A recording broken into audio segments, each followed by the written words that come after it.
Nós vamos começar abrindo a palavra no livro de Apocalipse, capítulo 5. Espírito Santo, aleluia. Nós precisamos de Ti, Senhor. Nós precisamos que o Senhor possa ministrar em nosso espírito. Aleluia, glória a Deus. Nós oramos para que o Senhor nos dê entendimento, Senhor, que nós possamos compreender a Tua palavra. Senhor, a Tua palavra nos fala, Senhor, se alguém ouvir o Evangelho do Reino e não entender, vem as aves dos céus e roubam a semente. Senhor, nós não queremos que essa semente seja roubada. Nós não queremos que a semente do Teu Evangelho seja roubada. Nós queremos que o Senhor nos dê entendimento, Pai. Tudo aquilo que nos impede de entender a Tua palavra, tudo aquilo que nos impede de compreender a Tua palavra, Senhor, nós colocamos por terra agora, Senhor.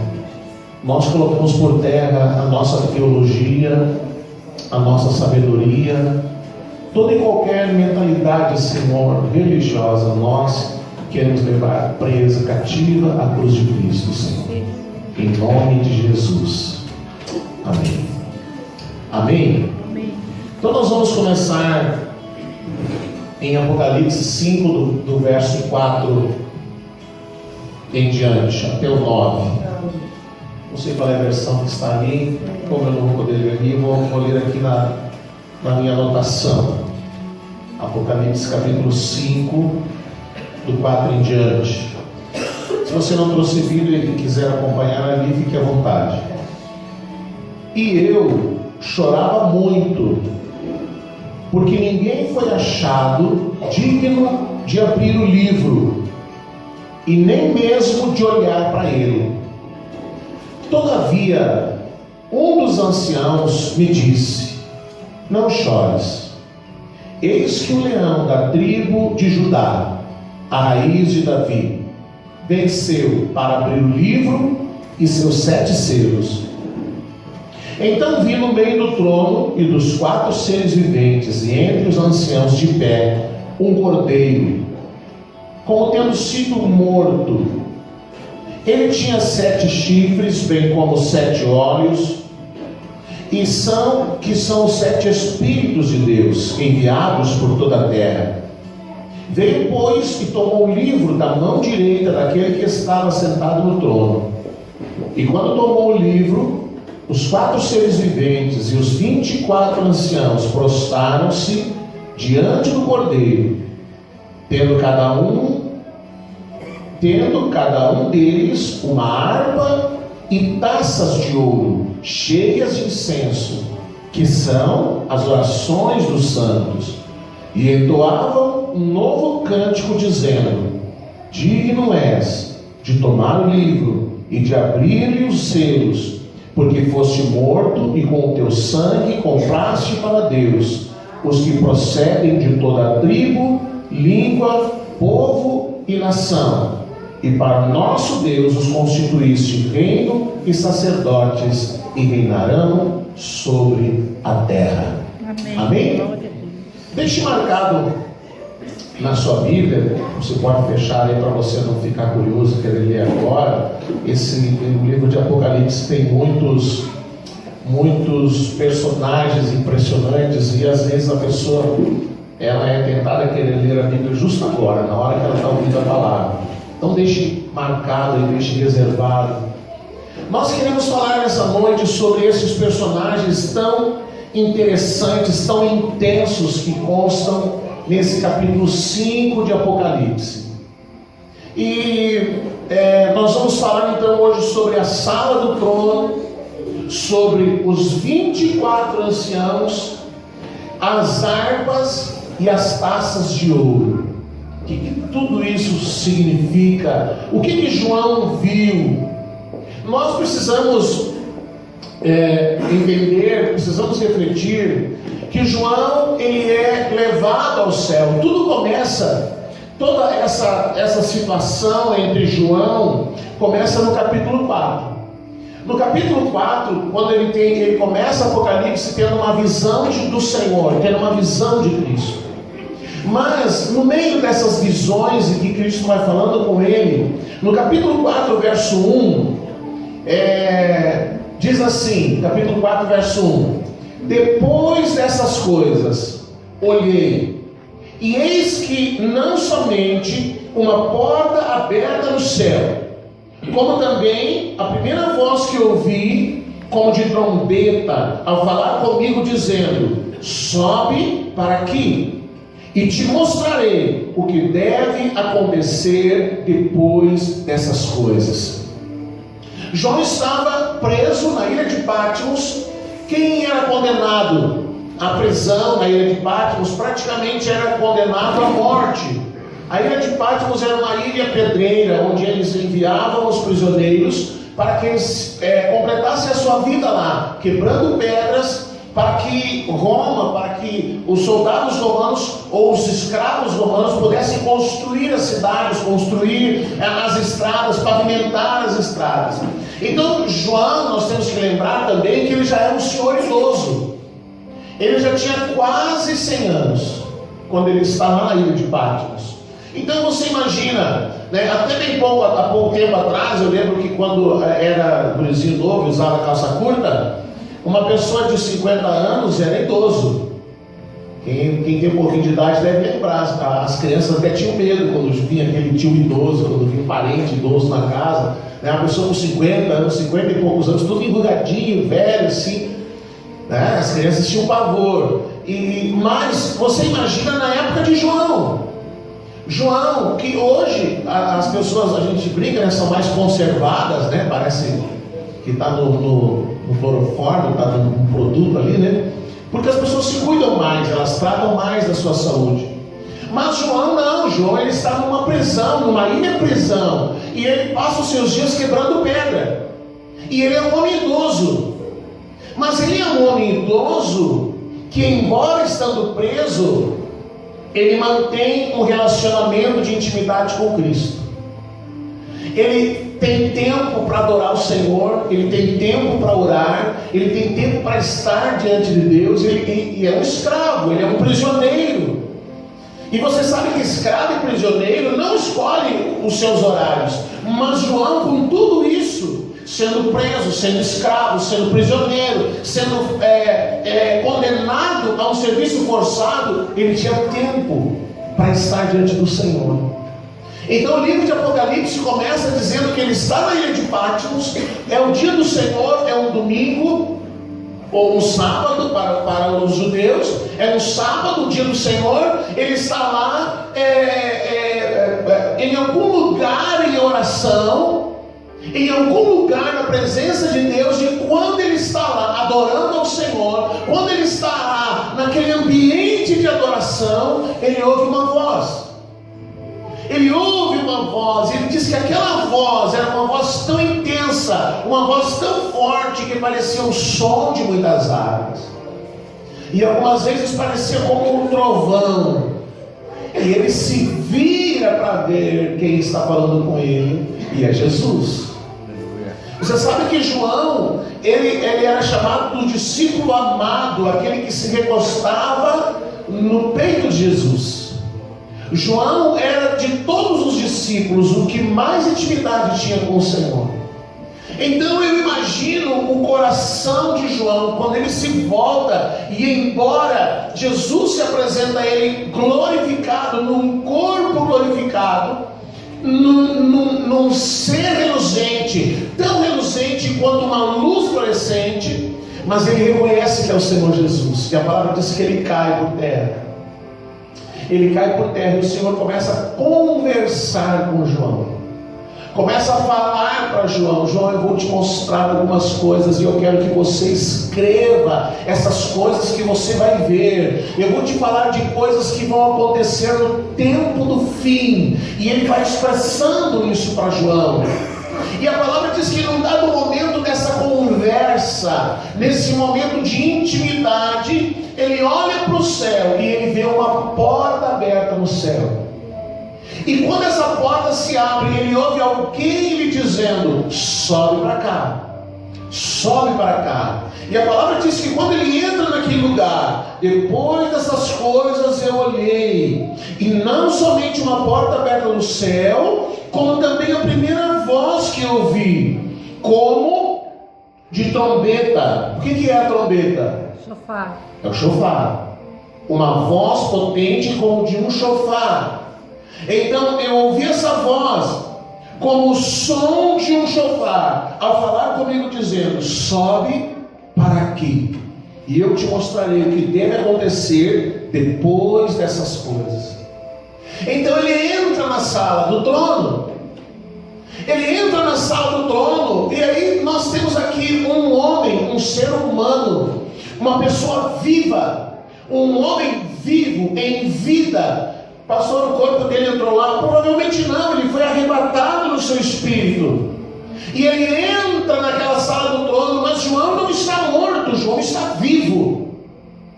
Ele está tendo uma experiência tão tremenda, porque o seu corpo ficou na terra, mas ele entra na sala do trono.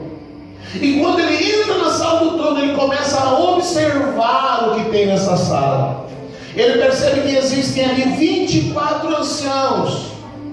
Ele percebe que esses homens estão com coroas sobre a cabeça. Ele percebe que existem seres viventes, 4 seres viventes.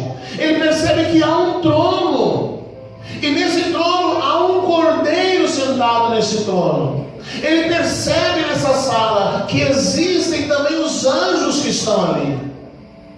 E ele então começa a escrever. E o capítulo 5 começa quando ele vê que há um livro. Há um livro que está selado. Talvez em alguma versão diga um rolo.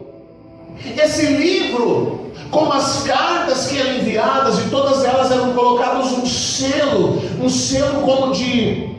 como de uma cera. E todas elas eram colocadas uma marca, um sinete, uma marca de um anel, que fechava aquela carta, que era como uma cola que vedava entre a última folha e as costas dela, para que não fosse aberta. Só que esse livro que João vê, ele não tem um único selo, ela tem 7 selos. Então tem uma carreirinha de selos, 1, 2, 3, 4, 5, 6, 7 selos. E alguém diz para João, no capítulo 5, no verso 1, eu vi na mão direita daquele que estava sentado no trono um livro escrito por dentro e por fora, e de todo selado com 7 selos. Então eu ouvi também um anjo forte. Eu acho legal ele dizer um anjo forte, né? Porque talvez ele visse um anjo, um ser tão tremendo, tão grande, que para ele dizer o que ele está vendo, ele está dizendo um anjo forte. Então eu vi um anjo forte, que proclamava, que gritava, que dizia com alta voz: quem é digno de abrir o livro e de desatar os selos? Ora, nem no céu, nem na terra, nem debaixo da terra, ninguém podia abrir o livro, nem mesmo olhar para ele. Então ele ouve aquela voz, e aquela voz falava exatamente essas coisas: quem vai abrir o livro? Esse livro precisa ser lido. O que contém esse livro precisa ser conhecido. Quem vai abrir esse livro? Porque ninguém está apto, ninguém está em condições de abrir esse livro. Quem vai abrir esse livro? Então ele continua dizendo, no verso 4: eu chorava muito. Eu comecei a chorar, porque eu queria saber o que estava no livro. Eu queria saber o que estava escrito no livro. Mas quem ia abrir? Quem ia abrir esse livro? Eu chorava muito, porque ninguém foi achado digno de abrir o livro, nem mesmo de olhar para ele. Quem vai abrir esse livro? Quem vai abrir esse livro? Então a palavra diz: Todavia, um dos anciãos me disse: não chores, eis que o leão da tribo de Judá, a raiz de Davi, venceu para abrir o livro e os seus 7 selos. Amém? Então nós vamos falar desse personagem primeiro, desses personagens, os 24 anciãos. Preste bem atenção. Existem muitas interpretações sobre o que significam esses 24 anciãos. A primeira coisa, João olha e ele identifica ancião. O que é um ancião? Uma pessoa idosa, uma pessoa experiente. Os anciãos eram pessoas que tinham experiência de vida e que podiam, por conta da sua experiência, eles podiam ajudar os jovens, eles podiam orientar os mais jovens. Paulo fala que toda a igreja deveria ter os seus anciãos, pessoas que têm mais tempo de caminhada na fé, que serão capazes de orientar os mais jovens, mesmo que os mais jovens não gostem de ser orientados pelos mais velhos, mesmo que os mais jovens entendam que eles não precisam que alguém lhes ensine alguma coisa. Mas a palavra de Deus diz que é necessário que haja os anciãos. Em algumas versões o termo ancião foi substituído por presbítero, uma pessoa de mais experiência, uma pessoa que tem mais experiência. Então quando João diz eu vi 24 anciãos, ele está dizendo, não são anjos. Os 24 anciãos não são anjos, não são seres angelicais, não são anjos, não têm asas, eles não voam, eles são homens. São 24 anciãos, 24 homens experientes, 24 homens com experiência. Como assim 24 homens? Porque ele fala anciãos, ele não fala de mulher, ele fala de homem. Ele não fala do sexo feminino, ele fala de homem. Então esses 24 anciãos ou anciões, o nosso português permite isso, ele representa a igreja numa totalidade. 12 patriarcas da antiga lei, do Antigo Testamento, e os 12 apóstolos do Novo Testamento. A totalidade da igreja. A igreja da antiga aliança e a igreja da nova aliança. Todos eles estão lá diante do Senhor, os 24 anciãos. E eles então, um deles vê que João está chorando. Um deles percebe que João está chorando, e João está chorando porque ele quer entender o que está no livro.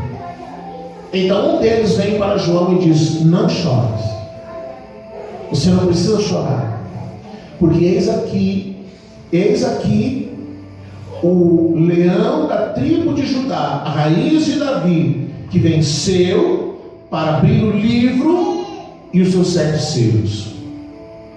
Então vamos falar do livro. O livro que a palavra de Deus está falando é exatamente isso, é a palavra de Deus. A palavra de Deus que está selada. Essa carta, ela foi selada, esse livro que foi selado 7 vezes, significa que somente uma única pessoa seria capaz de romper esse selo.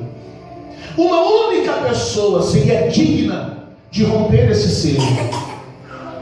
Os 7 selos significam que existem na palavra de Deus revelações que precisam ser conhecidas, que estão ocultas, que estavam ocultas, porque o apóstolo Paulo, quando ele fala dos mistérios de Deus, ele fala que Deus está trazendo à existência aquilo que estava oculto através dos apóstolos e dos profetas.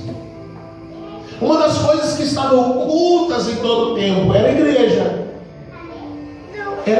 Mas Paulo fala que a igreja é o mistério de Cristo. Então ele fala o tempo inteiro sobre o casamento, sobre o relacionamento de um homem e de uma mulher. E daqui um pouco ele fala: grande é esse mistério, mas eu também estou falando do relacionamento de Cristo com a igreja. Então, quando eu celebro um casamento, eu costumo dizer que os casais, os jovens que estão entrando na vida conjugal, e que às vezes são tentados a olhar para modelos externos, para que eles possam se guiar. Então eles olham para aquele tiozinho que está casado, sei lá, 20, 30 anos, e eles dizem: eu quero que meu casamento seja que nem daquele tiozinho, 30 anos casado. Ou então eles olham para aquele outro que já casou 4, 5 vezes e dizem: não quero um casamento assim, eu quero ficar com a mesma pessoa a vida inteira. Então eles olham para modelos positivos e modelos negativos e procuram se guiar por esses modelos. Mas Paulo diz que o verdadeiro modelo de esposa é a igreja, e que o verdadeiro modelo de marido é Cristo. Não é o tiozinho e não é a tiazinha, não é aquele tio que está 30 anos casados ou 40 anos casados, não é aquela tia. Não são essas pessoas que são falhas, que devem servir de modelo para a nossa vida. Mas o modelo para quem quer viver uma vida conjugal abençoada, o modelo de esposa é a igreja, e o modelo de marido é Cristo, que amou de tal ponto que deu a sua vida por sua amada. Então os maridos precisam aprender isso, que o verdadeiro amor, ele é sacrificial, ele se sacrifica. Esse negócio de sentar e a esposa vem e serve, só serve ele, não é bíblico. Esse modelo onde o homem só é servido não é bíblico, porque o verdadeiro amor, ele se sacrifica. O verdadeiro amor se sacrifica, e o verdadeiro amor se submete. Então esse negócio de que quem usa as calças da minha casa é a mulher, também não é bíblico.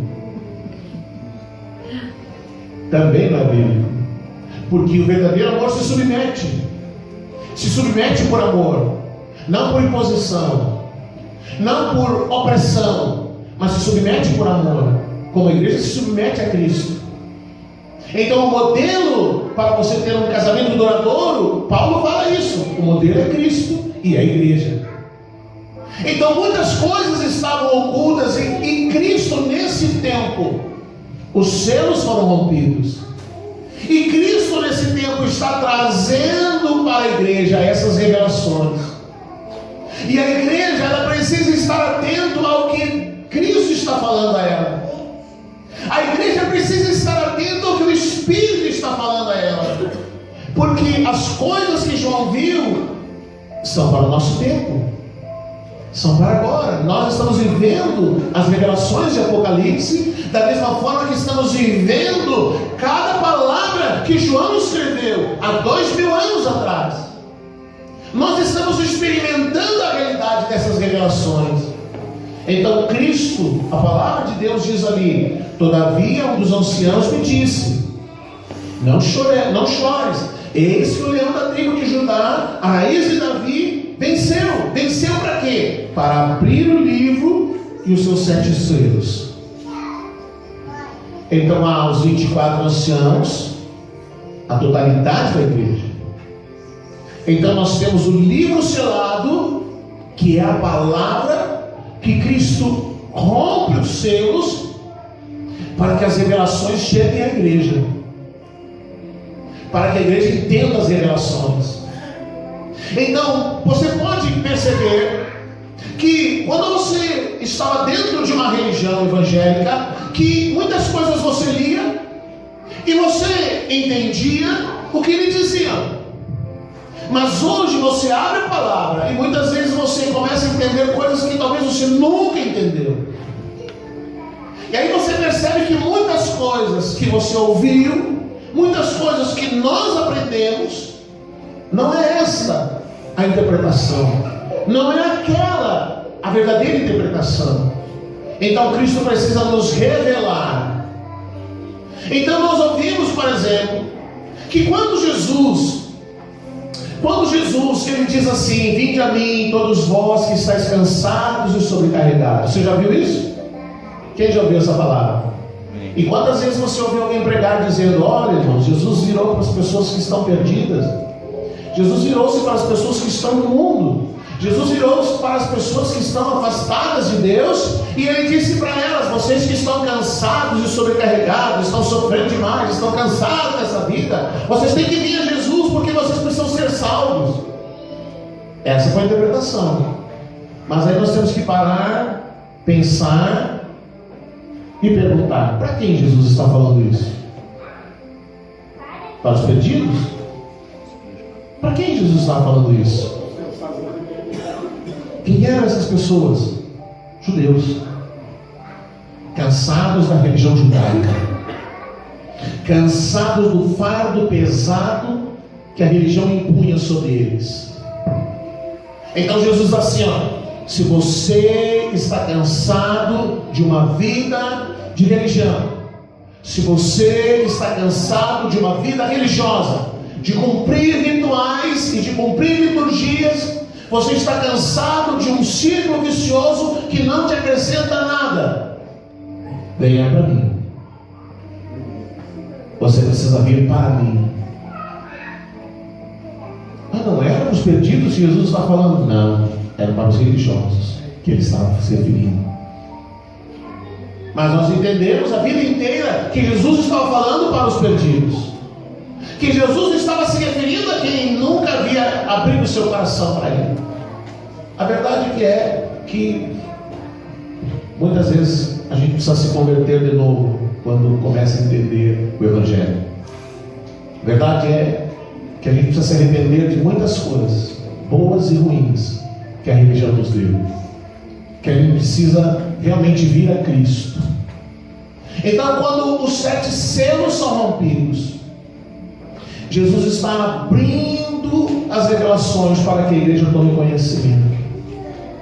Quando os 7 selos são rompidos, Ele está permitindo que a igreja comece a entender o que Ele está falando, do que Ele está falando, do que Ele está dizendo, ao que Ele está se referindo. Então, quando Ele rompe os 7 selos, Ele quer que todo o véu que encobre a nossa visão e o nosso entendimento, ele caia por terra, para que a gente possa entender do que Ele está falando.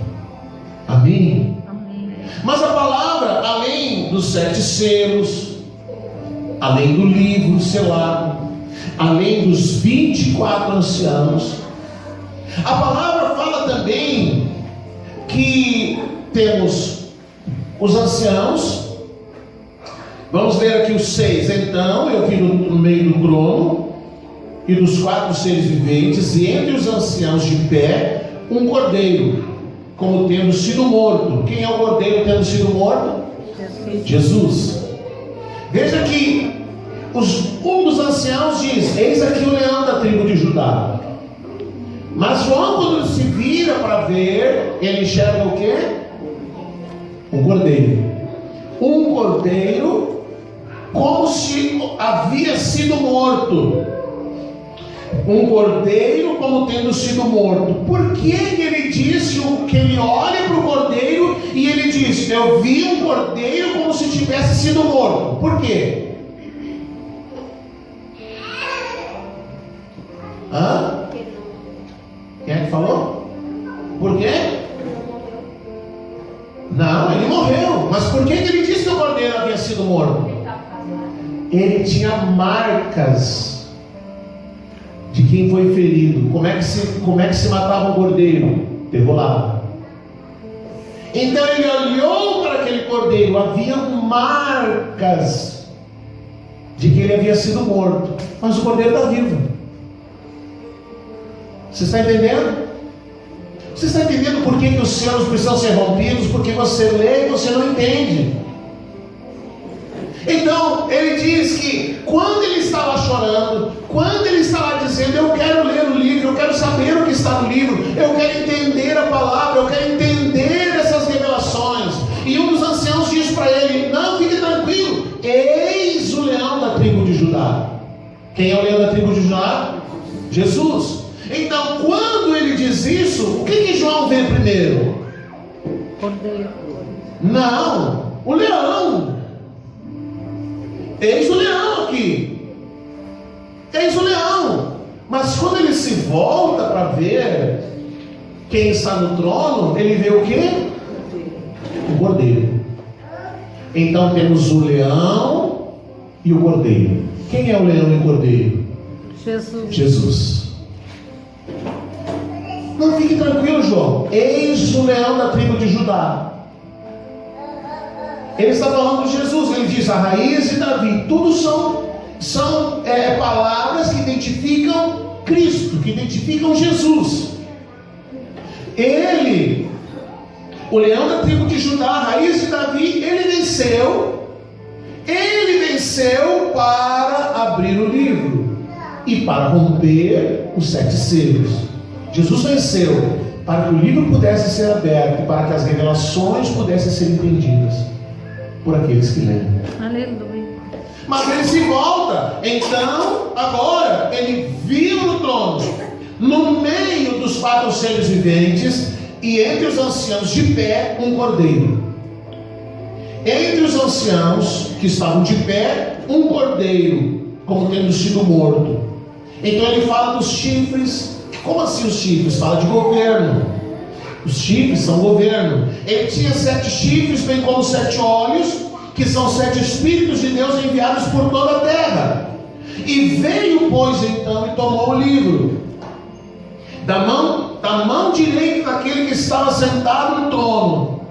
E quando tomou o livro, os 4 seres viventes e os 24 anciãos se prostraram diante do cordeiro, tendo cada um deles numa mão, uma harpa, e em outra mão, taças de ouro, cheias de incenso. E ele mesmo já diz: o incenso são as orações dos santos, e entoavam um novo cântico. Então vamos falar sobre esses 2 elementos que estão nas mãos dos anciãos. Cada um dos 24 anciãos, ou seja, a totalidade da igreja, tinha nas mãos uma harpa e uma taça de ouro cheia de incenso. O que isso significa? Primeiro, a harpa representa a adoração. Então João está vendo, e ele está vendo que os 24 anciãos têm na mão uma harpa. Ou seja, a igreja de Cristo precisa aprender a adorar. A igreja de Cristo precisa aprender a adorar. Porque ele não viu 12 anciãos com uma harpa, cada um com uma harpa. Ele viu que todos tinham a harpa. Diga para o irmão do seu lado: você tem que aprender a adorar, irmão. E na outra mão ele percebe uma taça de ouro cheia de incenso.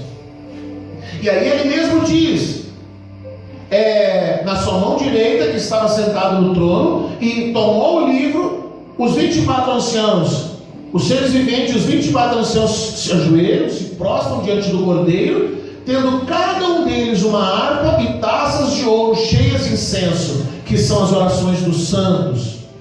Se nós lermos mais embaixo, de novo fala sobre essas taças, de novo fala sobre a oração dos santos. Então nós temos adoração numa mão e na outra nós temos intercessão, as orações dos santos. E João está dizendo: toda a igreja adorava e toda a igreja intercedia. Então veja a importância desses 2 elementos na sua vida e na minha vida. Na sua vida e na minha vida. Olha só, talvez você diga assim: não, pastor, mas adoração nós estamos legal. Adoração nós estamos bem legal, está ótimo, está bom, não precisa nem falar nada de adoração. Mas eu vou falar alguma coisa sobre adoração, porque às vezes parece que a gente está chovendo no molhado. Mas eu quero dizer para você, você que tem dificuldade de adorar o Senhor, A adoração, ela tem a ver com a nossa resposta, com aquilo que nós respondemos. A adoração, ela não tem tanto a ver com que música nós vamos usar. Não tem a ver se a música está alta ou se a música está baixa. A adoração tem a ver em como eu respondo. Você quer ver? A palavra de Deus fala em 1 Samuel 7, verso 1. 1 Samuel 7, verso 1. Ele fala sobre a arca da presença. Quando Saul foi para a última guerra, onde ele morreu, quando Saul foi para a guerra, ele levou consigo a arca da presença. 1 Samuel 7, 1. Não está isso? Ah, eu entendi 21. Ah? Eu entendi 21. 1 Samuel 7, 1. Vamos ver. Então Saul vai para a guerra e ele leva consigo a arca da presença, porque a arca da presença significava exatamente isso, a arca da presença. Então quando Saul vai para a guerra e ele quer mostrar para os soldados que Deus está com ele, ele leva a arca da presença. A arca da presença era o que? Era uma caixa de ouro, de madeira forrada com ouro e coberta com ouro, e na sua tampa haviam 2 anjos virados um de frente para o outro, com as asas elas se encostavam, e ela tinha dois varões, um varão de cada lado, e ela era carregada nas costas, e a arca da presença representava isso mesmo, a presença de Deus. Então Saul, ele estava tão envolvido num coração desobediente, que ele leva para a batalha a arca da presença, para dizer: eu vou para a batalha, mas Deus é comigo. E nessa batalha, os filisteus tomam a arca e levam a arca embora. Você lembra disso? Então, quando a notícia vem para a cidade, chega no templo, a palavra diz que o sacerdote Eli estava na porta da cidade, na porta do templo, sentado. E quando a notícia chega, e alguém diz para ele: os teus filhos morreram na batalha, ele não se comoveu muito. Os teus filhos morreram na batalha. Mas quando alguém diz para ele assim, os filisteus tomaram a arca, então ele leva um susto tão grande que ele cai e morre. Então a palavra de Deus fala de Icabô, ou seja, a glória do Senhor foi embora. A glória do Senhor foi embora. E a palavra de Deus assim, aconteceu tal coisa antes que a glória do Senhor fosse embora. O que era a glória do Senhor ir embora? A arca foi tomada. Então os filisteus levaram a arca. Eles levaram a arca e colocaram como oferenda no templo de Dagon, o deus dos filisteus. Eles colocaram a arca, e a palavra diz que na primeira noite a arca pousou no templo de Dagon. Quando amanheceu, a imagem de Dagon estava com o rosto em terra, de frente para a arca. Eles se assustaram, levantaram a estátua, colocaram de volta no lugar, e a arca pousou mais uma noite. E na segunda noite, quando amanheceu, a estátua de Dagon estava quebrada, nos punhos, na cabeça. E naquela noite, todos os homens filisteus foram atacados de hemorroida. Toda a nação dos filisteus foram atacados de hemorroida. Então eles chamaram o ourives fez pequenas hemorroidas de ouro, e mandaram a arca de volta para Israel. Colocaram no lombo de um carro de boi, e o boi foi embora, até atravessar para o lado de Israel. Presta atenção. Quando atravessou para Israel, a arca foi parar na casa de Abinadab, onde nós vamos ler 7:1. Então vieram os homens de Kiriat Jearim e levaram a arca do Senhor à casa de Abinadab no outeiro, e consagraram Eleazar seu filho para que guardasse a arca do Senhor. Então eles levaram a arca para a casa de Abinadab. Amém? O que a arca representava? A presença de Deus. E a arca ficou um ano inteiro na casa de Abinadab. Um dos filhos dele foi consagrado para cuidar da arca. E a arca ficou um ano inteiro. Quanto tempo? Um ano. 365 dias na casa de Abinadab. Nada aconteceu. A casa de Abinadab continuou do mesmo jeito. Tudo igual. Tudo exatamente igual. Depois a palavra diz em 2 Samuel capítulo 6. Agora Davi resolve trazer a arca para Jerusalém. Os sacerdotes começam a falar com Davi, e Davi resolve trazer a arca para Jerusalém. E aí você lembra, o que Davi faz? Davi tenta fazer igual aos filisteus, coloca a arca sobre o carro de bois. E eles estão trazendo a arca. E aí você lembra da história, os bois tropeçam e Uzá coloca a mão para segurar a arca, para que a arca não caísse, e ele morre. Ele cai morto na hora. A arca representa o quê? A presença do Senhor. Deus precisa que alguém segure ele. Não é exagerado dizer que foi Deus quem deu uma rasteira nos bois, porque estava errado. Não era assim que se transportava a arca. Então quando Uzá morre, todos ficam em choque, ficam apavorados. E a arca então é levada para a casa de um outro homem, para a casa de Obed-Edom. 2 Samuel 6, 11 e 12. Ficou a arca do Senhor em casa de Obed-Edom, o geteu, 3 meses. Quanto tempo agora? 3 meses, 90 dias. E o Senhor o abençoou e a toda a sua casa. Então avisaram Davi dizendo: o Senhor abençoou a casa de Obed-Edom e tudo quanto tem. Por que Deus abençoou? Por causa da arca, por amor da arca de Deus. Foi pois Davi que com alegria fez subir a arca de Deus da casa de Obed-Edom à cidade de Davi. Pare um pouquinho. Mas a arca ficou 365 dias na casa de Abinadab, nada aconteceu. Por que na casa de Obed-Edom Deus abençoou a casa dele? Ele respondeu. Porque ele respondeu, e a palavra diz: por causa do amor à arca.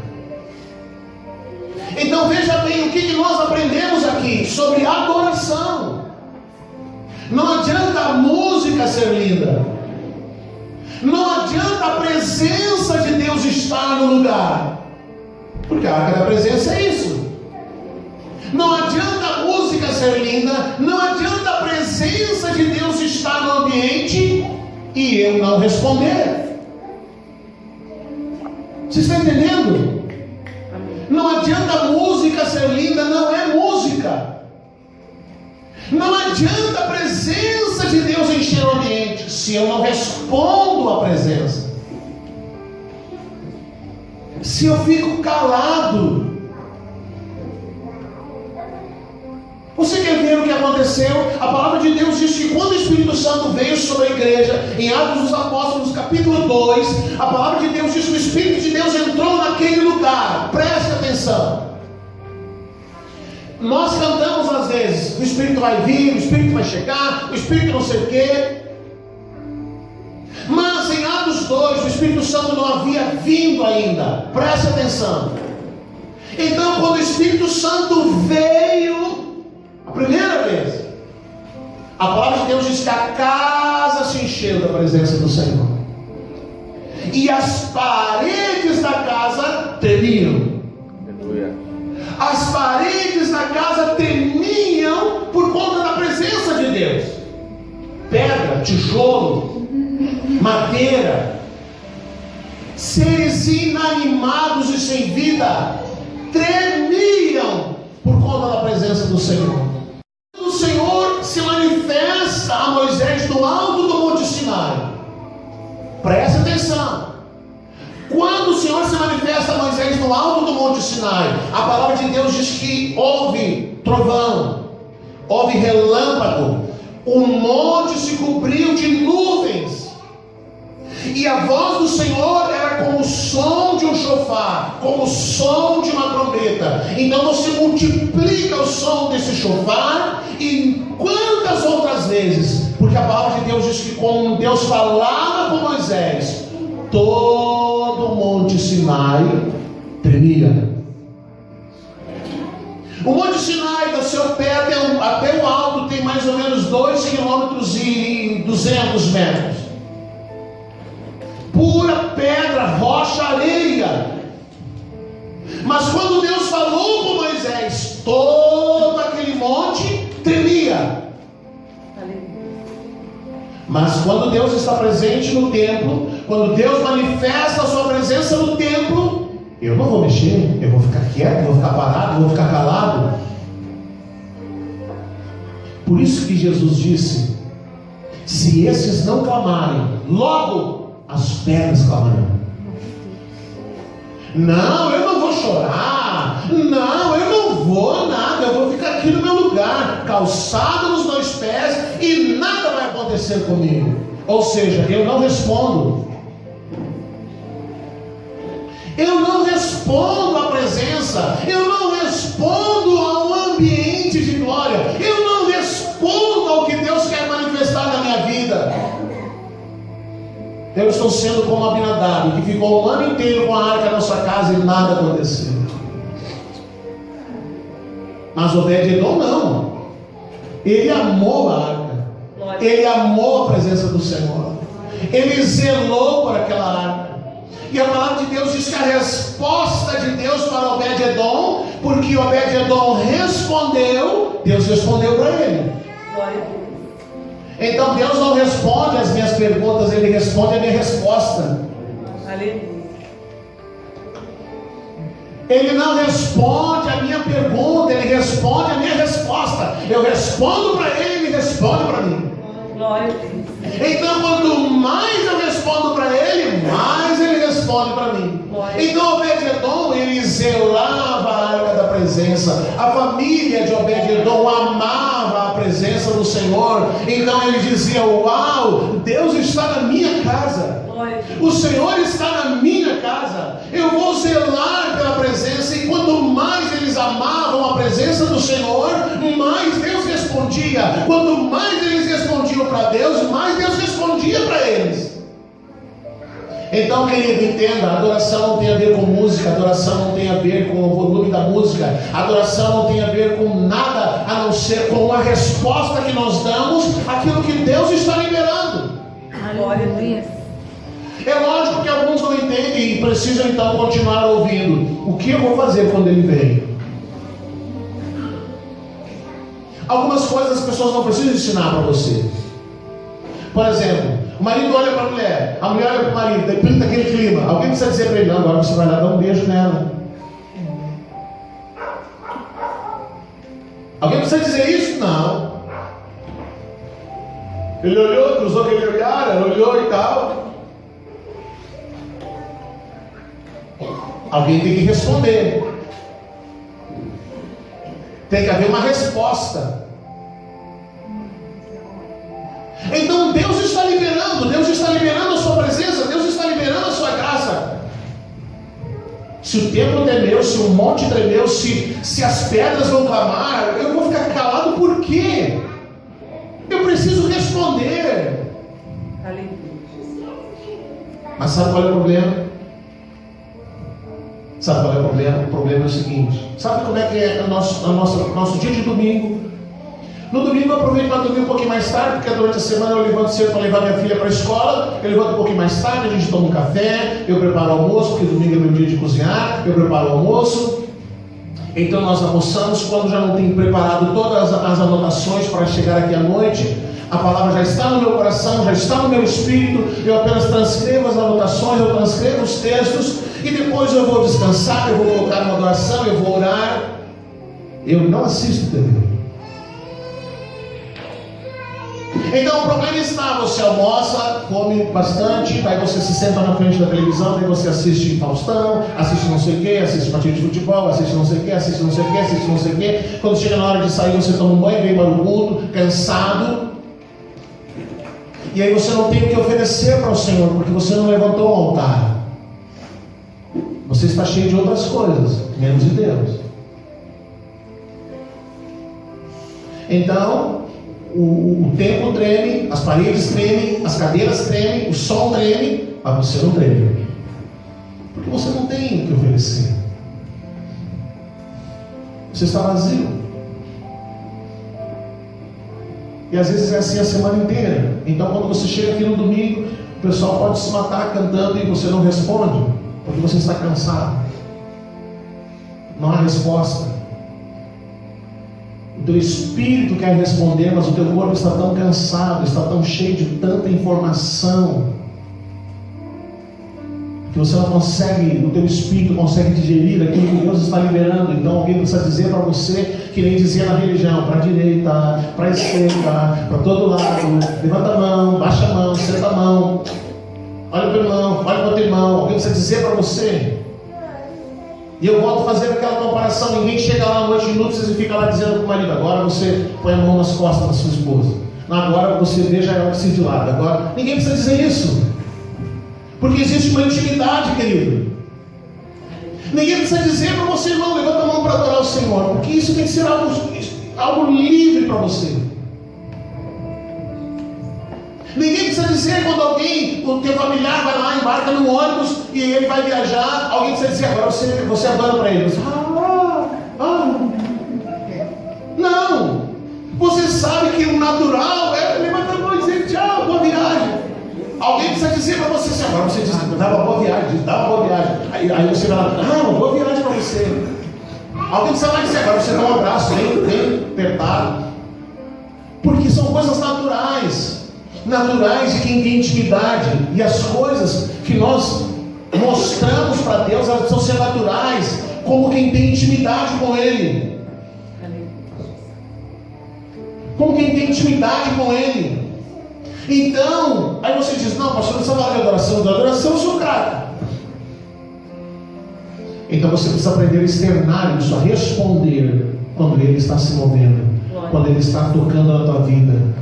E aí você não quer: não, eu não vou chorar, não vou chorar, não vou chorar, não vou chorar.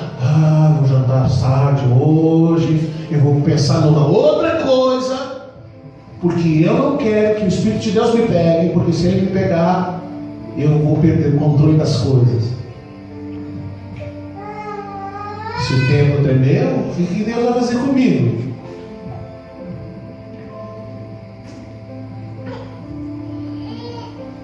Eu nunca vi ninguém morrer porque estava adorando o Senhor. Eu nunca vi dizer assim: o fulano estava lá adorando o Senhor e caiu morto. Então você precisa ter medo. Deus não vai matar você. Você não vai ter uma parada cardíaca na hora da adoração. Você não precisa fazer como o povo de Israel disse para Moisés: não, nós não queremos isso. Vai lá tu, Moisés. Então algumas pessoas elas decidem assim: eu não vou adorar, deixa que o pastor faça isso. Deixa que o pessoal do louvor faça isso. Eu não preciso disso. Você se engana, porque quando João olhou nas mãos dos 24 anciãos, todos eles tinham uma harpa e tinham uma taça cheia de orações.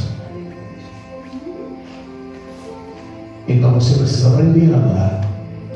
Você precisa aprender a entrar num ambiente de glória e usufruir desse ambiente de glória, a desfrutar de Cristo, da presença de Cristo, daquilo que Cristo está nos servindo. Hoje é dia da ceia do Senhor, é o dia que nos sentamos à mesa, tudo está preparado e nós vamos nos alimentar, nós vamos comer desse pão, vamos beber desse cálice, vamos desfrutar de Cristo. Não é só comer um pãozinho diferente e beber um suco de uva. Aprenda a responder. Mas na outra mão, cada um dos anciãos tinha uma taça de ouro cheia de orações. Então isso fala de intercessão. Agora responda a si mesmo: eu sou craque em adoração. Responda a si mesmo: você é craque em adoração? Não, eu sou craque em adoração. Adoração é comigo mesmo. Se nós olhamos e percebemos que somos fracos em adoração, agora imagina quanto à intercessão.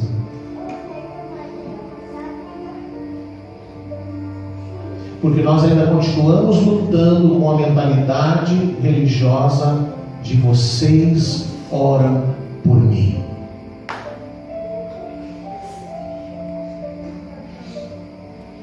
Ora por mim, ora por mim, ora por mim. Ainda continua com aquela mentalidade. Vocês oram por mim, pastor, hoje é quinta-feira, vocês oram por mim, vocês oram por mim. E às vezes a gente tem que dizer, não, você vem junto para a gente orar. Vem junto para a gente interceder.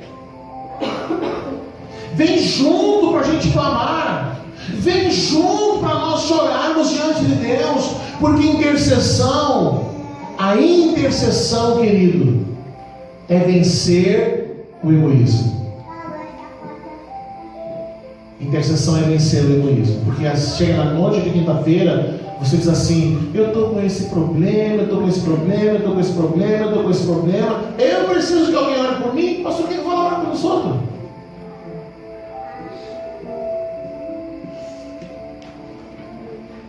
Quem cuida de você? O que disse Jesus? Por que vocês andam ansiosos? Por que vocês andam ansiosos? Com o que vão comer? Com o que vão vestir? E ele diz assim, vocês não valem mais do que um pardal? Vocês não valem mais do que uma erva do campo? Então por que vocês ficam ansiosos? Jesus fala sobre isso. Por que vocês andam ansiosos? Não é assim que Deus quer. Então às vezes você fica ansioso por questões da sua família, preocupado por causa dos seus filhos, porque o meu filho está doente, porque o meu filho está com esse problema. Muito bem, é pai, é mãe, somos humanos. Mas Deus cuida melhor do seu filho do que você mesmo. Deus cuida melhor do seu filho do que você mesmo. Deus cuida melhor da tua vida do que você mesmo. Intercessão é saber que Deus cuida de mim, que sou seu filho. Intercessão é saber que, como pai e mãe, todo pai e mãe sabe quando o filho precisa de um novo calçado, de uma nova calça, de uma nova roupa, de alguma coisa. E o filho não precisa dizer, pelo amor de Deus, mãe, compra um tênis para mim, esse aqui já furou, já está os 4, 5 dedos para fora. Os pais sabem. E eles vão providenciar. Intercessão é saber que Deus está olhando para mim, Ele conhece as minhas necessidades, Ele sabe o que eu preciso, e se eu quiser, eu até posso expressar a Ele a minha necessidade. Isso se chama uma oração de súplica, e dizer para Ele, Senhor, eu preciso disso, eu estou passando por isso. Muito bem, não há errado nisso, não há erro em expressar a minha necessidade, mas o erro está em eu só falar das minhas necessidades e não orar pelo outro, não interceder pelo outro. Então alguém diz, está violento São Gabriel, está matando todo dia alguém, mas você está preocupado? Estou muito preocupado. Então vem na quinta-feira orar, interceder. Vem aqui erguer um altar, orar pela cidade, orar pelo seu bairro, orar para que Deus resgate vidas, interceder diante do Senhor pela cidade.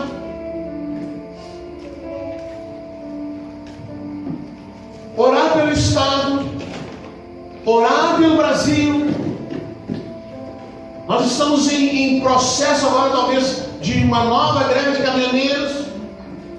Estamos num processo eleitoral e as pessoas ficam brigando com Bolsonaro, Lula, não sei o que. Mas orar que é bom, interceder que é bom, não. Está na hora mesmo de botar uma arma na mão e matar todo mundo. Está na hora mesmo de fazer não sei o que. Está na hora mesmo de tirar meu nome do SPC para botar no Ciro. Está na hora mesmo de... Mas interceder, orar, clamar, não, para quê? Nós adotamos, para você que não sabe, adotamos Uruguai e Israel, e nós oramos por essas nações. Além de orar pelo Brasil, intercessão tem a ver com vencer o meu egoísmo e orar e clamar a Deus pelo outro, se colocar no lugar do outro, de clamar pelo outro.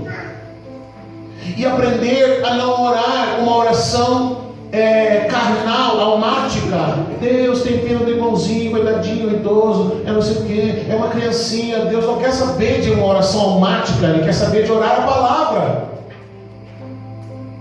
E quando a gente não sabe o que dizer, ao invés de fazer uma oração almática, Paulo diz que a gente precisa orar com entendimento e tem que orar no Espírito. Não sei direito, pastor, como é que eu vou interceder. Então você vai orar e você vai dizer: Espírito Santo, agora eu vou interceder. O Senhor interceda por mim agora. Eu vou orar no Espírito e o Senhor vai orar através de mim. Então comece a orar no Espírito, comece a orar em línguas, para que Ele interceda por você, porque a palavra de Deus diz, na verdade, a gente não sabe nem orar, mas quando nós oramos no Espírito, o Espírito que intercede por nós diante do Pai.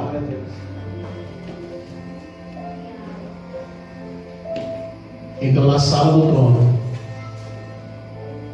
estava Jesus, estava João, estava a totalidade da igreja, e eles apresentam para Jesus as taças cheias de intercessão.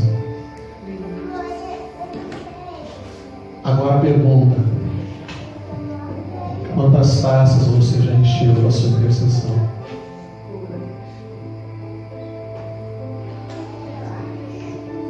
São 24 anciãos representando a totalidade da igreja.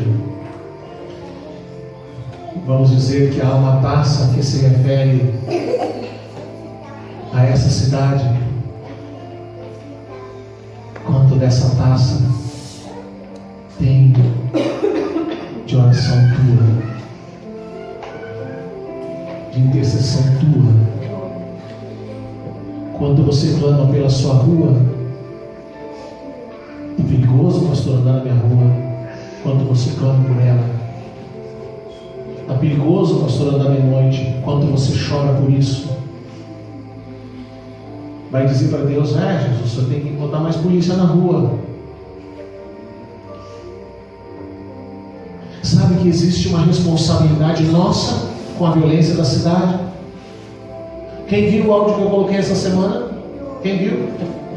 O pastor, nós estávamos conversando e ele disse: a violência, a culpa da violência em São Gabriel é da igreja de São Gabriel.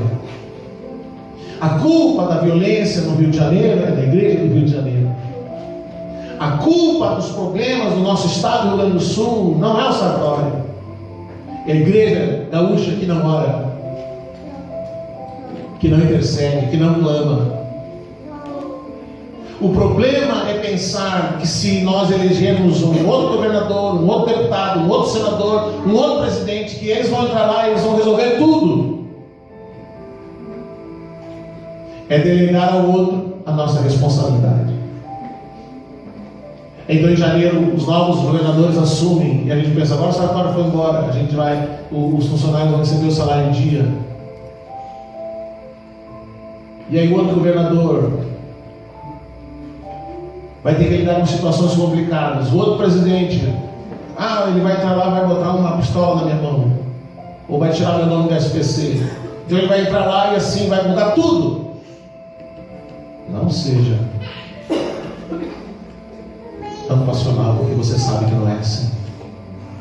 Alguém precisa votar, e precisa existir um projeto de lei, e é preciso haver uma maioria que aprove esse projeto de lei. Então eles falam como se eles entrassem em janeiro e em fevereiro você já estava tudo às mil maravilhas. Não se iluda. Mas a igreja precisa entender que a solução para o Brasil é Cristo, não é a política. A solução para São Gabriel é Cristo, não é a política. A solução para o Rio Grande do Sul é Cristo, não é a política. A solução para o Brasil está nas mãos da igreja. 50 milhões de evangélicos hoje estão reunidos em milhares de templos em todo o Brasil. Em muitos lugares é um festival de moda, desfile de moda. Em muitos lugares é um caldeirão de inveja, de posição. Todo mundo vai, mas Cristo não vai. Em muitos lugares lugares, o que importa são as pessoas e não é Cristo. Eu ainda postei essa semana, se os 50 milhões de evangélicos hoje fossem os seus templos e cada um trouxesse 1 quilo de alimento, amanhã muitas favelas receberiam alimento, milhares de famílias seriam alcançadas, mas a igreja não se lembra disso. Por que não lembra? Porque quem tem comida na mesa não lembra de quem não tem comida. Quem nunca passou fome não sabe o que é acordar com fome e dormir com fome à noite.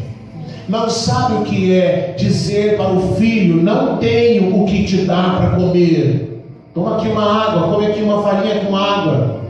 Toma aqui uma água de arroz.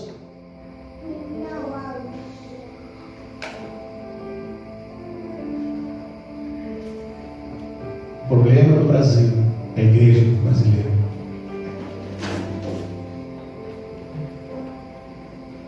Que não aprendeu a responder o que Deus quer que ela responda. Vamos orar. Vamos ficar de pé.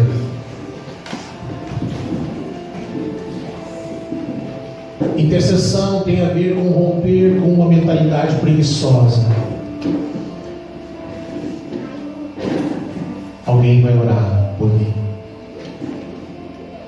Mas quando Jesus falou sobre a oração, ele diz assim: e tu entra no teu quarto.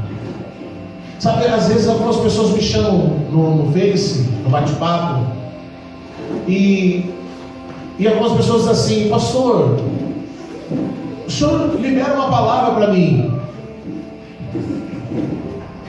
O quê? O senhor libera uma palavra para mim. O senhor abre aí e libera uma palavra. Teve uma vez que eu fiz assim: isso é uma palavra forte. Pega a Bíblia. Aí lá no outro lado a pessoa pegou a Bíblia. Eu só vou te dar uma palavra. Ó, eu não costumo ensinar nada para ninguém, mas isso aqui é um segredo. Isso aqui é um segredo. Se tu fizer o que está nessa palavra, tu vai ver o que Deus vai fazer na sua vida. Pegou a Bíblia? Peguei, pastor, me diz aí. Abre o Evangelho de Mateus. Mas ó, eu vou te dizer de novo, tu tem certeza que tu quer? Olha, essa palavra é muito forte. Não, eu quero, pastor, me fala aí. Olha, eu vou te falar. Mas depois eu não quero problema. Não, pastor, o senhor me fala. Então abre aí Mateus. Aí ele abriu lá. Aí eu digo: agora, abre no capítulo 6. Tu tem certeza? Ele diz: tem. Agora lê o versículo 6. Aí passou um minutinho, passou um tempo, a pessoa me disse: pastor, o senhor está certo do que o senhor está me falando? O senhor está certo do que o senhor está me falando? Eu disse: não, é isso mesmo. Mas o senhor tem certeza? O que está escrito aí? E tu, porém, quando orares, entra no teu quarto, fecha a porta e orarás a teu pai que está em secreto, e teu pai que te vem em secreto te recompensar. O senhor está certo que é isso mesmo? O senhor está querendo me liberar? É isso mesmo. Se tu quer uma palavra de Deus para ti, quero. Então tu entra no teu quarto, fecha a porta e vai orar. Deus vai falar contigo. Aí ele ficou assim. Eu disse: ó, eu vou te falar assim com todo carinho. Eu não sou guru não, para ficar liberando palavra para as pessoas que são preguiçosas demais para orar. Você pega e vai orar, e Deus vai falar contigo. Ah, tá, pastor, o senhor me desculpa então. O senhor não tem desculpa nenhuma. Aproveita e faz o que está escrito aí. Fecha a tua porta agora e vai orar. Vencer a mentalidade preguiçosa, isso é intercessão. Se eu perguntar quem precisa de oração, todo mundo vai levantar a mão e vai dizer que precisa de oração. Agora, se eu perguntar quem quer orar pelo outro, daí talvez metade ou menos vai levantar a mão, porque nós queremos que os outros orem por nós, mas nós não queremos orar pelo outro. Vamos orar?